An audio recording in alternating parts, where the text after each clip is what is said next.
حاجرہ رضی اللہ تعالی عنہا نے کہا اے میرے سر کے تاج تو ہمیں کس کے سہارے چھوڑ کر جا رہے ہو؟ ہمارا چھوٹا سا بچہ ہے اسماعیل۔ تو حضرت ابراہیم علیہ السلام نے کہا اے میری شریک حیات، میں اپنی مرضی سے نہیں جا رہا بلکہ اللہ تعالیٰ کا حکم ہے، اس لیے چھوڑ کر جا رہا ہوں۔ جو کھجوریں تھیں حضرت حاجرہ رضی اللہ تعالیٰ عنہ کے پاس، جو پانی تھا وہ کچھ دن کے بعد ختم ہو گیا تھا۔ اللہ کبیرہ، حضرت حاجرہ رضی اللہ تعالیٰ عنہ نے کہا اے میرے سر کے تاج، اگر اللہ تعالیٰ کا حکم ہے تو تم چلے جاؤ، لیکن جو رب ہمیں یہاں تنہا رکھ سکتا ہے وہی رب ہمارے کھانے پینے کے لیے انتظام۔ ان قریب ہے بقرعید، ہمیں اللہ تبارک و تعالیٰ کو راضی کرنے کے لیے، اس کی رضا حاصل کرنے کے لیے ہم جانور کو قربان کرتے ہیں، اور یہ قربانی حضرت ابراہیم علیہ السلام اور ان کے بیٹے حضرت اسماعیل علیہ السلام اور ان کی بیوی حضرت حاجرہ رضی اللہ تعالی عنہا، یعنی کہ ہمارے آقا علیہ السلام محمد رسول اللہ صلی اللہ تعالی علیہ وسلم کی دادی حضرت حاجرہ رضی اللہ تعالی عنہا کی ایک یادگار ہے۔ لیکن میں بتاتا ہوا چلوں، قربانی کسی فیشن کا نام نہیں ہے، قربانی کسی رسم و رواج کا نام نہیں ہے، قربانی ایک دنیاوی کی رسم نہیں ہے، بلکہ قربانی اللہ تبارک و تعالیٰ کی رضا کے لیے کی جاتی ہے۔ اور جو ہم اللہ تعالیٰ کی رضا کے لیے جو جانور ہم اللہ کی راہ میں قربان کرتے ہیں، اللہ تبارک و تعالیٰ اپنے محبوب کی سنت کو ہم لوگ جو ادا کرتے ہیں اس کو دیکھتے ہوئے اللہ تبارک و تعالیٰ ہمیں اس کا ثواب عطا فرمائے۔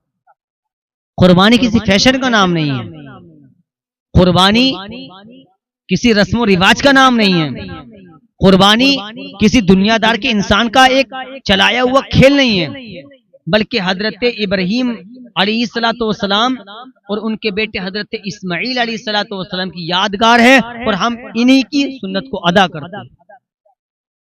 قربانی ایک ایسا ماحول پیدا کر دیتی ہے مسلمان کے اندر کہ ہم حضرت اسماعیل علیہ السلام کی یادگار مناتے ہیں، اور وہ ہمیں لمحات یاد دلاتے ہیں جو حج میں ہوتے ہیں۔ اتنا ہی نہیں بلکہ قربانی کے موقع پر، یعنی اس قربانی میں بیٹے اور باپ کا بھی ایک کہانی کا ذکر ہے، اسی قربانی کے اندر ماں اور بیٹے کا بھی ذکر ہے۔ اللہ کبیرہ ایک قافلہ چلا ہے، شیر خوار ہیں ابھی حضرت اسماعیل علیہ السلام، یعنی ابھی چھوٹے ہیں، دودھ پیتے بچے ہیں۔ علماء فرماتے ہیں حضرت جبرائیل علیہ السلام بھی تھے۔ اللہ تعالیٰ نے حکم دیا اس وقت جہاں کعبہ شریف ہے وہاں پر حضرت حاجرہ رضی اللہ تعالی عنہا کو اور ابراہیم علیہ السلام نے اپنے بیٹے حضرت اسماعیل علیہ السلام کو چھوڑنے کا فیصلہ کر لیا، لیکن اپنی مرضی سے نہیں کیا تھا، رب کی مرضی سے کیا تھا۔ چند کھجوریں تھی، چند پانی تھا، آپ جانے لگے تو حضرت حاجرہ رضی اللہ تعالی عنہا نے کہا اے میرے سر کے تاج، ہمیں کہاں بیابان جنگل میں چھوڑ کر جا رہے ہیں؟ ان کے علاوہ کوئی انسان نہیں تھا وہاں پر، لیکن آج ہم کیا کرتے ہیں؟ آج ہم اللہ تعالی کی رضا حاصل کرنے تیار نہیں، جانور کا ہم اپنے یہاں لا کر نام کرتے ہیں، جانور کو ہم اپنے گھر کے آگے باندھتے ہیں، اور یہ سینہ ٹھوک کر کہتے ہیں کسی کا 1.5 لاکھ کا جانور میں لایا ہوں، 1.5 لاکھ کا جانور ہے، کسی کا بکرا 60,000 کا میں اپنا بکرا لایا ہوں۔ بھائی تم نام کرنے لائے ہو یا اللہ تعالیٰ کی رضا حاصل کرنے کے لیے کر رہے ہو قربانی؟ لیکن حضرت حاجرہ رضی اللہ تعالی عنہا نے کہا اے میرے سر کے تاج بتاؤ تو صحیح، لیکن حضرت ابراہیم علیہ السلام خاموش ہیں، دوسری مرتبہ کہا پھر خاموش ہیں، یا تیسری مرتبہ کہا، جب زیادہ اصرار کیا تو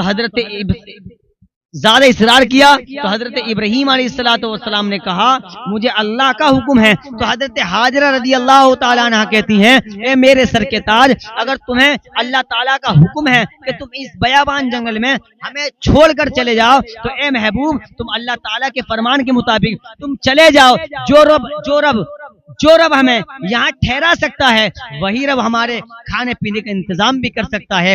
اللہ تعالیٰ کے حکم سے حضرت ابراہیم علیہ السلام اپنی بیوی حضرت حاجرہ رضی اللہ تعالی عنہا کو اور اپنے بیٹے شیرخوار حضرت اسماعیل علیہ السلام کو اس بیابان جنگل میں چھوڑ کر چلے گئے۔ لیکن پیارے مسلمانوں، حضرت ابراہیم علیہ السلام اپنی مرضی سے نہیں بلکہ اپنے رب کی مرضی سے، حکم آتا گیا، جیسے حکم اللہ تعالیٰ کا آتا گیا جبرائیل بتاتے گئے اور حضرت ابراہیم علیہ السلام وہی کام کرتے رہے۔ چند کھجوریں تھیں، چند پانی تھا، جتنا بھی چلا آپ نے گزارا کیا، اللہ کو یاد کیا۔ لیکن کچھ دن بعد وہ پانی ختم ہو گیا، وہ کھجوریں ختم ہو گئی۔ اب حضرت اسماعیل علیہ السلام شیرخوار بچے تھے، چھوٹے بچے تھے، دودھ پیتے بچے تھے، بھوک لگی بچے کو۔ لیکن پیارے مسلمانوں، بچہ جب اپنی ماں کا دودھ پیتا ہے تبھی بچے کے اندر طاقت آتی ہے، جب ماں کچھ کھاتی ہے تبھی اللہ تبارک و تعالیٰ اپنی قدرت سے اس بچے کے لیے اس کی رزق کا انتظام فرماتی ہے۔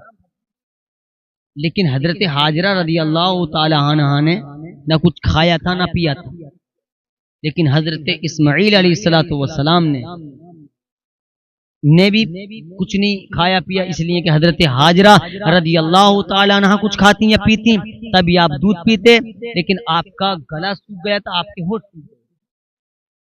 حضرت اسماعیل علیہ السلام کی جب یہ طلب دیکھی آپ نے، جو ذکر ہے دوسرے سپارے میں صفا اور مروہ پہاڑی کا، جو آج حاجی لوگ حضرت حاجرہ رضی اللہ تعالی عنہا کی سنت کو ادا کرتے ہیں، اس کی صحیح کرتے ہیں، یہ کسی کی یادگار نہیں بلکہ حضرت حاجرہ رضی اللہ تعالی عنہا کی یادگار ہے، جو آج عمرہ کرنے والے، حج کرنے والے وہاں کا چکر لگاتے ہیں، وہاں کی صحیح کرتے ہیں۔ حضرت حاجرہ کیا کرتی ہیں، کبھی صفا پہاڑی پر جاتی، دور تک نگاہ کو دوڑاتی، پانی نظر نہیں آتا، کبھی مروہ پر اسی طرح حضرت حاجرہ رضی اللہ تعالی عنہ نے 7 چکر لگائے لیکن پانی دکھائی نہیں دیا، لیکن چکر لگاتے لگاتے کبھی حضرت اسماعیل کے پاس آتی، کہیں ایسا نہ ہو، سوچنے لگتی کہیں ایسا نہ ہو کہ میرے بیٹے کو کوئی جانور اٹھا کر لے جائے۔ 7 چکر آپ نے صفا مروہ پہاڑی کے لگائے لیکن آپ کو پانی نظر نہیں آیا۔ جب حضرت اسماعیل علیہ السلام کی بھوک زیادہ بڑی ہے، پیاس زیادہ بڑی ہے، حضرت اسماعیل علیہ السلام نے اپنی اینڑیاں رگڑ لی ہیں، اللہ کبیرہ، کیا دیکھتی ہیں حضرت حاجرہ رضی اللہ تعالیٰ عنہ پہنچ کر کہ میرے بیٹے کے اور پاس ان کی اینڑیوں کی رگڑنے کی برکت سے اللہ تعالیٰ نے پانی کا چشمہ ظاہر فرما دیا تھا، اپنی قدرت سے پانی کا چشمہ وہاں پر ابل رہا تھا۔ حضرت حاجرہ رضی اللہ تعالیٰ عنہ نے میڑے بنانے شروع کر دی اور کہا تھم رک جا، زمزم یعنی کہ رک جا۔ حضرت حاجرہ رضی اللہ تعالی عنہ نے پانی پیا ہے، حضرت اسماعیل علیہ السلام کو پانی پلایا ہے، اور اس پانی کے بارے میں آقا علیہ السلام نے فرمایا اگر میری دادی حضرت حاجرہ رضی اللہ تعالی عنہ اگر اس پانی کو نہ روکتی تو آج گھر گھر میں زمزم ہوتا، ہر ایک انسان زمزم پیتا۔ لیکن پتہ چلا پیارے مسلمانوں، یہ زمزم خالی پیاس نہیں بجھائے گا بلکہ علماء فرماتے ہیں، محدثین فرماتے ہیں، زمزم بھوک میں بھی کام کرتا ہے اور پیاس میں بھی کام کرتا ہے۔ پانی کی میڑ یعنی کہ مٹی کی میڑ بنا دی تاکہ پانی ادھر کو نہ جائے، لیکن یہاں سے کیا ثابت ہو گیا، یہاں پر حضرت اسماعیل علیہ السلام کی اینڑیوں سے وہ چشمہ ظاہر ہو گیا پانی کا۔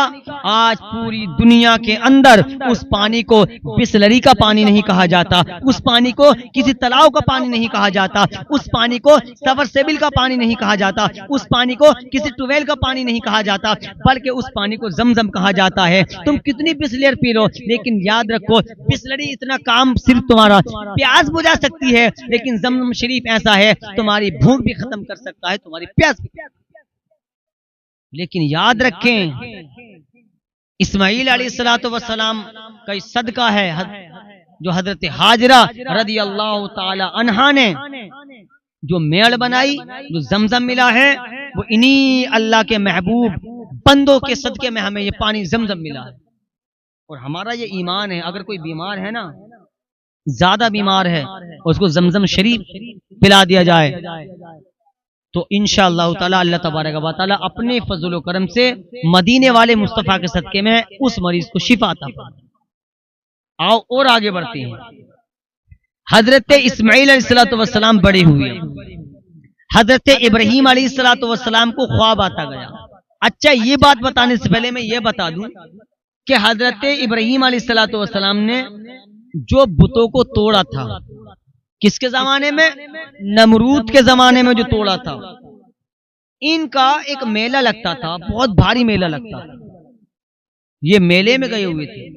حضرت ابراہیم علیہ السلام نے گیدارا اٹھایا، لوہے کا ایک سادہ سامان اٹھایا، اور جتنے ان کے چھوٹے چھوٹے بت تھے، جھوٹے خدا تھے، حضرت ابراہیم علیہ السلام نے سب کو توڑ مروڑ دیا۔ جو ان کا سردار تھا، بڑا تھا، اس کے سینے پر، اس کے سر پر یا کہیں بھی بہرحال اوپر رکھ کے وہ اس کے اوپر رکھ کر جو بھی ساز و سامان لوہے کا تھا اس کے اوپر رکھ کر واپس آ۔ اب جیسے یہ میلے سے واپس آئے، جیسے ہی بت خانے میں گھسے تو تمام جتنے ان کے چھوٹے چھوٹے خدا تھے، جھوٹے خدا، مورتیاں تھیں پتھر کی، وہ سب ٹوٹی ہوئی۔ لیکن اس سے پہلے ان سب کو معلوم تھا کہ ایک شخص ہے جو اپنا نام ابراہیم بتاتا ہے، اور وہ یہ کہتا ہے کہ صرف رب ایک ہے، لیکن وہ نہیں مانتی۔ ان کے ایک چچا تھے حضرت ابراہیم علیہ السلام، وہ مورتیوں کا کاروبار کیا کرتے تھے۔ حضرت ابراہیم علیہ السلام نے ایک مرتبہ ایک مورتی کو لیا اور گلیوں میں اس کو کھسیڑتے ہوئے لے گئے۔ کہا کوئی ہے اس مورتی کو لینے والا جو اپنے اوپر سے مکھی تک نہیں اڑا سکتا؟ جو پتھر اپنے اوپر سے مکھی نہیں اڑا سکتا تو وہ مورتی تمہاری کیا حفاظت کرے گا، تمہاری کیا مدد کرے گا؟ ایک بوڑھی عورت نکلی ہے، اے ابراہیم کیا بیچ رہے ہو؟ کہا میں جھوٹے خدا بیچ رہا ہوں۔ کہا لوگی؟ کہا جھوٹے خدا، ہم تو ان کو پوچھتے ہیں، یہی ہمارے خدا ہیں۔ تو حضرت ابراہیم علیہ السلام نے کہا میرا رب صرف ایک ہے اور اس کے سوا کوئی دوسرا نہیں۔ وہی رب ہے جس نے آسمان کو پیدا کیا ہے، وہی رب ہے جس نے زمین کو پیدا کیا ہے۔ اللہ تعالیٰ کی قدرت کی بات دیکھیں کہ اللہ تعالیٰ نے اس بوڑھی عورت کو ایمان کی دولت عطا کر دی اور وہ داخل اسلام ہو۔ لیکن یہ بات نمرود کی بارگاہ میں نمرودیوں نے پھیلا دی۔ اپنے سردار سے کہا حضور ابراہیم نام کا ہے، آپ اس کو گرفتار کرائیے، یہ کام اسی کا ہے۔ کہا اچھا کہ ہاں۔ حضرت ابراہیم علیہ السلام کو بلایا، بلانے کے بعد میں کہا اے اجنبی تیرا کیا نام ہے؟ کس کے سامنے کھڑے ہیں؟ نمرود کے سامنے، حضرت ابراہیم علیہ السلام۔ حضرت ابراہیم علیہ السلام سے کہا اچھا، نمرود نے ایک دم فیصلہ نہیں دیا تو اس کو جان سے مار دو، جو نہیں۔ کہا میں اپنی سامنے دیکھنا چاہتا ہوں وہ شخص ہے کون جس کے اندر اتنا پاورفل کلیجہ ہے۔ حضرت ابراہیم سامنے کھڑے ہیں۔ نمرود نے کہا اے اجنبی کیا نام ہے؟ کہا میرا نام ابراہیم ہے۔ کہا کیا تم نے ہمارے بتوں کو توڑا ہے؟ تو حضرت ابراہیم علیہ السلام نے کہا جو بڑا والا ہے تمہارا بت، اس سے پوچھو کس نے توڑا ہے، وہ تو آپ کی حفاظت کرنے والا۔ لیکن یاد رکھے پیارے مسلمانوں، نبی کبھی جھوٹے نہیں ہوتے۔ کبھی آپ سمجھو میں بیان کر رہا ہوں، جھوٹ نہیں بولے۔ انہوں نے کہا بڑے والے سے پوچھو، جب وہ تمہارا خدا تمہاری مدد کر سکتا ہے وہ بتا دے گا۔ تو اوروں نے کہا اپنے بادشاہ سے یعنی نمرود سے، کہا حضور یہ انہی کا کام ہے اور یہ کہتا ہے کہ رب ایک ہے۔ تو کہا کون تمہارا رب ہے؟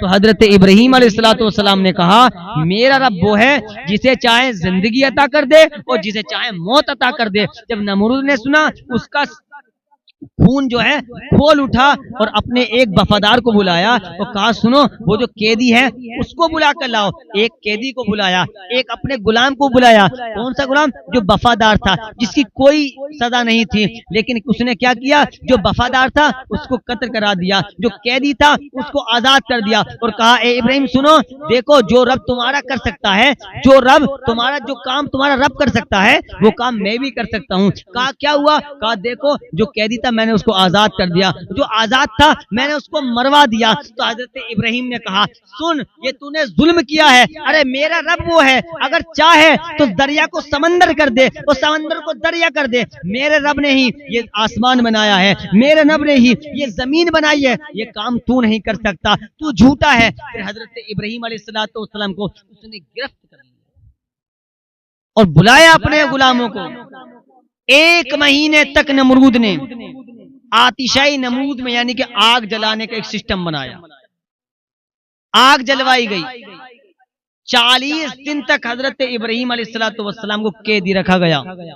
جب وقت آیا، لیکن یہاں بھی امتحان ہے، یہ یاد رکھیں، حضرت ابراہیم علیہ السلام کا یہاں بھی امتحان ہے۔ آج ہم کس خیال میں ہیں کہ ہم سے امتحان نہیں ہوتا ہے، ہمیں پتہ نہیں چلتا۔ ہو سکتا ہے تم کھانا کھا رہے ہو دوپہر کا یا شام کا، کوئی اچانک مانگنے والا آ گیا اور تم نے اس کو ٹھکرا دیا، جاؤ نہیں ہے کھانا وانا، ہو سکتا ہے وہی ہمارا امتحان۔ ہو سکتا ہے کہ اللہ تعالیٰ نے اپنے فرشتے کو انسانی شکل میں بھیجا ہو۔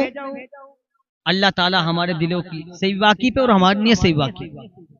حضرت ابراہیم علیہ السلام کو جب ڈالنے کی باری آئی، جب آگ جلائی گئی جس کو ہم کرکیٹا کہتے ہیں، گرگٹ، اس نے پھونک ماری، حالانکہ اس کی پھونک مارنے سے آگ پر کوئی اثر نہیں ہوتا، نہ آگ تیز ہو سکتی تھی، لیکن ادھر مینڈک اپنے منہ میں پانی لا رہا تھا، وہ آگ میں ڈال رہا تھا اس لیے کہ آگ بجھ جائے، لیکن مینڈک کے منہ میں پانی لانے سے، اس پر آگ پر ڈالنے سے آگ نہیں بجھتی۔ لیکن پتہ چل گیا یہ جو گرگٹ کرکیٹا ہے یہ گستاخ نبی ہے، جو مینڈک ہے وہ وفادار نبی ہے۔ پیارے مسلمانوں، نمرود نے حضرت ابراہیم علیہ السلام کو جب آگ میں ڈالا تو اللہ تبارک و تعالیٰ نے آگ سے ارشاد فرمایا اے آگ میرے خلیل کے لیے ٹھنڈی ہو جا۔ حضرت ابراہیم علیہ السلام کو جب آگ میں ڈالا گیا، جو آگ شعلے پھڑک رہی تھی، جو آگ شعلے نکال رہی تھی، آگ کی لپٹیں نکل رہی تھی، وہی آگ جو ہے اللہ تعالیٰ کی رحمت بن کر سما گئی ہے، اللہ تعالیٰ کی رحمت بن گئی ہے، اور آگ جو جل رہی تھی وہ اللہ تعالیٰ کے حکم سے بالکل ٹھنڈی ہو گئی۔ یہ ہیں حضرت ابراہیم علیہ السلام۔ آج ہم نے کیا کیا؟ آج ہم نے تو اللہ تعالیٰ کے فرمان کو ہم نے بھلا دیا۔ آج ہم نماز پڑھنے ہم تیار نہیں ہیں، قرآن پڑھے ہوئے ہیں، آج ہم قرآن پڑھنے تیار نہیں ہیں۔ ہمارے پاس 5 منٹ نہیں ہے کہ 5 منٹ نکال کر کے ہم آقا علیہ السلام کی بارگاہ میں 10 یا 20 مرتبہ درود پاک بھی پڑھ لیں۔ اور درود پاک کے بارے میں فرمایا جو بندہ مومن درود پاک پڑھتا ہے جب اس کو قبر میں رکھ دیا جاتا ہے اس کے جسم کو قبر کی مٹی نہیں کھاتی۔ بہرحال میں عرض کر رہا تھا کہ حضرت ابراہیم علیہ السلام سے امتحان 1 2 نہیں، کئی امتحان ہوئے۔ جب حضرت اسماعیل علیہ السلام تھوڑے بڑے ہوئے تو آپ کو خواب آیا کہ ابراہیم قربانی کرو، تو آپ نے اونٹ کی بھی قربانی دی تھی، کیا خواب آیا، لیکن اللہ تعالیٰ نے حکم دیا اے محبوب جو تمہیں سب سے زیادہ پیاری چیز ہے وہ میری بارگاہ میں میری راہ میں قربان۔ لیکن حضرت ابراہیم علیہ السلام کو کون پیارے تھے؟ ان کے بیٹے، اکیلے بیٹے، چاند جیسے بیٹے، جن کو آج پوری دنیا حضرت اسماعیل علیہ السلام کے نام سے جانا کرتا۔ آپ سمجھ گئے کہ اللہ تعالیٰ کا یہ حکم ہے کہ میں اپنے بیٹے کو قربان کروں۔ آپ نے حضرت اسماعیل علیہ السلام کو لیا، رسی لی، چھری لی اور مینا کے میدان میں چل دیے۔ جب چل دیے تو ابلیس کو ہجم نہیں ہوئی یہ بات، کہیں ایسا نہ ہو کہ اللہ تعالیٰ راضی ہو جائے۔ اب یہ بہکانے پہنچا حضرت حاجرہ رضی اللہ تعالیٰ عنہا کو، چونکہ حضرت حاجرہ رضی اللہ تعالی عنہا کو اس لیے بہکانے پہنچا کہ میں کہوں گا کہ تمہارے شوہر تمہارے بیٹے کو مینا کے میدان میں قربان کرنے کے لیے لے گئے ہیں تو یہ روک لیں گے، لیکن یہ بہکانے آیا تھا۔ کہا یا حاجرہ کیا تمہیں کچھ پتا ہے؟ کہا کیا ہوا؟ کہا تمہارے شوہر ابراہیم تمہارے بیٹے اسماعیل کو قربان کرنے کے لیے لے گئے ہیں۔ تو حضرت حاجرہ رضی اللہ تعالی عنہا نے کہا کیسی باتیں کرتے ہو، کیا کوئی اپنے بیٹے کی قربانی کر سکتا ہے؟ کوئی اپنے بیٹے کو قربان کر سکتا ہے؟ کہا میں سچ کہہ رہا ہوں کہ وہ اللہ کے حکم سے یہ بتا رہے ہیں کہ اللہ کا حکم آیا ہے۔ تو حضرت حاجرہ رضی اللہ تعالی عنہا کا جواب سنو۔ حضرت حاجرہ رضی اللہ تعالی عنہا نے کہا تھا سن، اگر اللہ تعالیٰ کا حکم آیا ہے تو ایک اسماعیل نہیں بلکہ اگر 1000 اسماعیل بھی میرے پاس ہوتے تو میں اللہ تعالیٰ کی رضا کے لیے ہر ایک اسماعیل کو ایک ایک کر کے اللہ تعالیٰ کی راہ میں قربان کر دوں۔ اس کا کھیل نہیں چلا، اس کے پیٹ میں پھر اولاد پکنے لگے۔ ارے اسماعیل کو بہکانے جاتا ہوں، حضرت ابراہیم کو بہکانے جاتا ہوں۔ حضرت ابراہیم کو بہکانے گیا، کہا اے ابراہیم ایک ہی بیٹا ہے، کئی سال کے بعد تمہیں یہ چاند جیسا بیٹا ملا ہے اور تم اللہ کے حکم سے قربان کرنے کے لیے جا رہے ہو۔ تو ابراہیم علیہ السلام نے کہا ہٹ، تو مجھے ابلیس معلوم ہوتا ہے۔ وہاں سے کنکری لی اور اس شیطان کے ماری۔ آج جو حج کرنے والا، عمرہ کرنے والا جو وہ کنکری مارتا ہے وہ کسی اور کی سنت نہیں بلکہ حضرت ابراہیم علیہ السلام کی سنت ہے۔ جب حضرت اسماعیل علیہ السلام کو مینا کے میدان میں لے گئے، آخری بات سنیے کان کھول کے پیارے مسلمان، آپ نے کہا بیٹا اللہ کا حکم آیا ہے، تو حضرت اسماعیل علیہ السلام مایوس نہ ہوئے، ناراض نہ ہوئے۔ قرآن نے کہہ دیا، حضرت ابراہیم علیہ السلام کے بیٹے نے کہا اے میرے بابا جان، آپ اسماعیل کو صابروں میں سپاؤ گے، صبر کرنے والوں میں سپاؤ گے۔ اگر اللہ کا حکم ہے تو میں ایک اسماعیل نہیں بلکہ اگر 1000 اسماعیل بھی تمہارے بیٹے ہوتے تو اللہ تعالیٰ کی رضا کے لیے ہم ایک ایک کر کے ہم قربان ہو جائیں۔ کہا لیکن بابا ایک گزارش ہے۔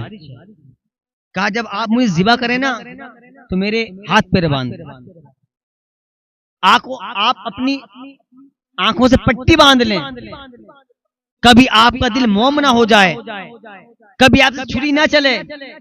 کل ملا کر بات یہ تھی کہ حضرت ابراہیم علیہ السلام نے حضرت اسماعیل علیہ السلام کے ہاتھ پیر باندھے، آنکھوں سے پٹی باندھی، اور چھری اتنی تیز تھی لیکن اللہ تعالیٰ کو یہ نظام چلانا تھا۔ جیسے ہی چھری چلائی ہے حضرت اسماعیل علیہ السلام کے گلے پر، چھری چلنے تیار نہیں تھی۔ اللہ کبیرہ، آپ نے غصے میں اس چھری کو جب دے کے مارا تو وہ چھری ایک پتھر پہ لگی، اتنی تیز دھار تھی کہ پتھر کے 2 ٹکڑے ہو گئے۔ لیکن پیارے مسلمانوں، اللہ تبارک و تعالیٰ نے حضرت جبرائیل سے ارشاد فرمایا اے جبرائیل جاؤ جنت سے دمبا لے جاؤ اور میرے محبوب کے بیٹے کو ہٹا دو۔ جیسے ہی حضرت ابراہیم علیہ السلام کی بارگاہ میں دمبا لے کر آئے ہیں، حضرت جبرائیل علیہ السلام نے جنت سے دمبا اٹھایا اور اٹھانے کے بعد میں پھر چھری چلائی ہے تو حضرت اسماعیل کو ہٹا دیا گیا ہے اور دمبا ذبح ہو گیا ہے۔ جیسے ہی آنکھوں سے پٹی ہٹائی ہے کیا دیکھتے ہیں کہ اسماعیل الگ ہیں اور دمبا ذبح ہو گیا ہے۔ اللہ تعالیٰ نے حضرت ابراہیم علیہ السلام کی اس قربانی کو اپنی بارگاہ میں قبول فرما لی۔ آج ہم قربانی کرتے ہیں وہ اللہ کے محبوب حضرت ابراہیم علیہ السلام اور ان کے بیٹے حضرت اسماعیل علیہ السلام کی سنت ادا کرتے ہیں۔ میں تبھی تو کہتا ہوں اگر ہمارے پاس نمازوں کی پابندی ہوگی، قرآن کی تلاوت کی ہوگی اور ہم نے حلال کمایا ہوگا، اور اسی پیسے سے، اس حلال پیسے کی کمائی سے ہم نے قربانی کی ہوگی، قسم خدا کی کعبے والا بھی راضی ہو جائے گا، مدینے والا بھی راضی۔ لیکن ہم آج بھول چکے ہیں آج ہم کیسا پیسہ کما رہے ہیں۔ جانور کے اندر عیب ہونا چاہیے، جانور کی پونچھ تو کٹی ہوئی نہیں ہے، جانور کا کان تو کٹا ہوا نہیں ہے۔ اچھی بات ہے بے عیب دیکھیں، جس کے اندر کوئی عیب نہ ہو، لیکن جانور بیچارہ بول نہیں سکتا، جانور کے اندر زبان تو ہے لیکن کلام نہیں کر سکتا۔ جانور کو پانی پلا دو پی لے گا، چارہ کھلا دو کھا لے گا، لیکن تم سے یہ نہیں کہتا اپنی زبان سے کہ مجھے پیاس لگی پانی پلا دو، اپنی زبان سے یہ نہیں کہتا کہ مجھے بھوک لگی ہے مجھے چارہ دے دو۔ جو جانور یہ نہیں جان سکتا کہ اس کا پیسہ کیسا ہے، تو ہم اسی جانور کے اندر آج عیب دیکھتے ہیں۔ اور تمہارے اندر کتنے عیب ہیں آج ہم خود ہی اپنے گریوان میں جھانک کر نہیں دیکھتے۔ جانور کے اندر ہم عیب دیکھ رہے ہیں جو بیچارہ اپنی زبان سے یہ نہیں کہہ سکتا کہ مجھے پیاس لگی ہے پانی پلا دو۔ آج ہم بالکل بھول گئے۔ کچھ کم بخت یہ کہتے ہیں کہ شریعت نے یہ حکم نہیں دیا کہ جانور بھینسوں کو قربان کیا جائے۔ کان کھول کر سن لیں، یہ فتنے پھیلاتے پھر رہے ہیں کچھ مولوی لوگ، ہمارے ایمان کو کمزور کر رہے ہیں۔ ہم کسی کے باپ کی نہیں، ہم رسول پاک کی شریعت کو مانیں گے، چاہے گردن کٹے کٹ جائے، لیکن ہم نے اللہ کے نبی کی شریعت کو جو مانا ہے، اللہ کے نبی کی شریعت کو مانتے چلے آ رہے ہیں، مانتے تھے، مانتے ہیں، جب تک زندگی رہے گی ہم مانتے ہی رہیں گے۔ کوئی یہ کہے کہ بھینس کو ذبح نہیں کرنا چاہیے، قرآن میں ذکر نہیں ہے، تو مجھے وہ بتا دے تو چائے کیوں پیتا ہے؟ کیا چائے کا ذکر ہے قرآن میں؟ کیا تیرا نام موجود ہے؟ چل نام بدل دے اپنا۔ بہرحال نیت درست کریں، اپنے پیسے کو پاک پیسے سے ہی قربانی کریں۔ اللہ تبارک و تعالی ہم سب کو اتنا دے کہ ہم تینوں دن اللہ تعالیٰ کی رضا کے لیے قربانی کریں۔ اللہ تبارک و تعالی ہم سب کو اس پر عمل کرنے کی توفیق عطا فرمائے۔ وما علینا الا البلاغ۔ السلام علیکم ورحمۃ اللہ وبرکاتہ۔